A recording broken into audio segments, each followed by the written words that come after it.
Bonjour, ici Cédric Copier et dans cette vidéo on va parler de comment réussir dans la vente du coaching. Comment réussir dans la vente du coaching, c'est une question que beaucoup de professionnels de l'accompagnement se posent. Et c'est à juste titre une question essentielle. Pourquoi? Parce que l'acquisition d'un nouveau client, elle ne peut se faire nulle part ailleurs que dans une conversation en face à face ou au téléphone. Mais en tout cas, il faut qu'il y ait le contexte d'une conversation. Et que dans le cadre de cette conversation, vous puissiez faire apparaître deux éléments clés. Et je vais vous expliquer quels sont ces éléments dans un instant. Mais ça, c'est vraiment une réalité et il n'y a aucune autre réalité possible si vous, et c'est bien sûr, c'est à condition que vous proposiez de l'accompagnement premium, que vous proposiez quelque chose de personnalisé ou en tout cas qui soit vraiment quelque chose de sur mesure et qui soit particulièrement adapté à la situation de votre client potentiel. C'est vraiment quelque chose d'essentiel et il n'y a vraiment que dans cette conversation-là qu'il peut se passer quelque chose. Il n'y a que dans cette conversation qu'un accompagnement durable va pouvoir avoir lieu si on parle vraiment du premium. Donc cet aspect-là, les deux aspects dont je voulais vous parler, c'est dans un premier temps, il va falloir que la personne que vous accompagnez, qu'il y ait une qualité de relation avec elle. Et quand je parle de qualité de relation, c'est pas que vous soyez par exemple très gentil et très poli et que vous disiez oui à tout lorsque la personne demande si vous pouvez l'aider à faire ci ou faire ça, mais surtout que vous soyez pleinement vous-même. Pourquoi? Parce que en tant que professionnel de l'accompagnement, votre valeur ajoutée numéro 1, c'est qui vous êtes. C'est votre parcours, c'est vos outils, mais c'est vraiment voilà, l'ensemble de tout ça, c'est qui vous êtes. Et pour ça, il faut que vous soyez pleinement vous-même et que la personne sente qu'elle connecte avec quelqu'un qui est pleinement elle-même et qu'elle aussi, par réciprocité, va pouvoir être pleinement elle-même dans l'accompagnement.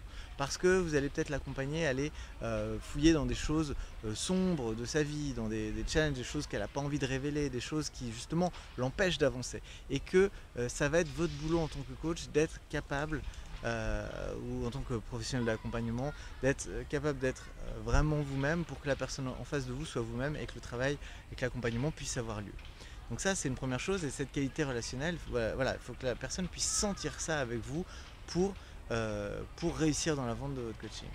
Et puis, le deuxième élément, c'est qu'il faut que la façon dont vous présentez ce que vous faites, que la personne voit très clairement que entre les difficultés qu'elle rencontre et ce que vous lui proposez, eh bien qu'il y a une adéquation très claire et que ce que vous lui proposez, c'est une solution très claire, adaptée à la problématique qu'elle rencontre.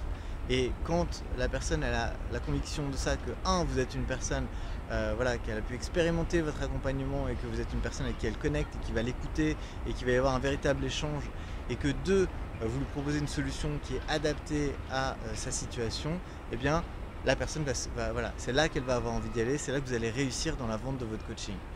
Et vous réussissez d'autant plus qu'avec cette façon de faire, vous n'êtes pas dans des techniques manipulatives de vente, de mettre la pression, de forcer votre client à investir. Moi, des fois, j'ai vu dans des sondages des réponses qui m'ont fait rire, mais des gens qui disaient mais il faudrait rendre le coaching obligatoire. Comme ça, si le coaching est obligatoire, le coaching, c'est pas quelque chose d'obligatoire, c'est pas quelque chose dont les gens ont besoin, c'est quelque chose qu'ils veulent. C'est quelque chose qu'ils veulent pour aller plus vite, c'est quelque chose qu'ils veulent pour dépasser des obstacles qu'ils ont rencontrés, c'est quelque chose qu'ils doivent vouloir et pas quelque chose dont ils doivent avoir besoin. Si un client a besoin de vous en tant que coach ou qu'accompagnant, c'est à la limite dans la thérapie, c'est possible. C'est possible, il va y avoir tout un tas de phénomènes et là on n'est pas dans ce domaine-là, mais en tout cas, voilà, je voulais vraiment vous donner ces deux éléments clés. Parce que l'approche traditionnelle de la vente n'allait pas faire des formations sur des approches traditionnelles de vente, voilà, où il s'agit de mettre en avant les avantages de votre produit, les caractéristiques, etc.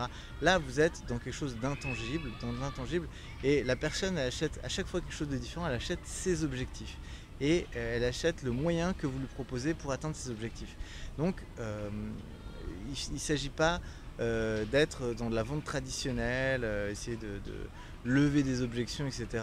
Effectivement, il va falloir répondre à des questions, savoir si la personne a des interrogations, si elle se demande si c'est vraiment pour elle, et il va falloir lui répondre, voilà, lui expliquer si oui ou non, il va falloir lui expliquer comment vous travaillez, voilà, lui expliquer ce que vous attendez d'elle, parce qu'en tant qu'accompagnant, c'est pas vous le héros, mais c'est bel et bien votre client, c'est lui qui se lance dans sa quête. Et il faut qu'il soit pleinement engagé dedans et qu'il sache à quoi s'en tenir et à quoi il s'engage aussi. Donc voilà, Ces choses-là, elles sont clés pour réussir dans la vente du coaching. Et donc, voilà, je vous invite à vous focaliser vraiment sur ces deux efforts, créer une relation, une qualité de relation exceptionnelle en étant pleinement vous-même pour permettre à votre client potentiel d'être lui-même et d'expérimenter d'avance ce que ça va être de travailler avec vous. Et deuxièmement, pouvoir lui expliquer très clairement la cohérence indubitable qu'il y a entre ces problématiques et les solutions que vous proposez et pour lui permettre d'atteindre son objectif. Voilà comment on réussit dans la vente du coaching. Je vous remercie de votre attention et je vous dis à très bientôt pour une prochaine vidéo.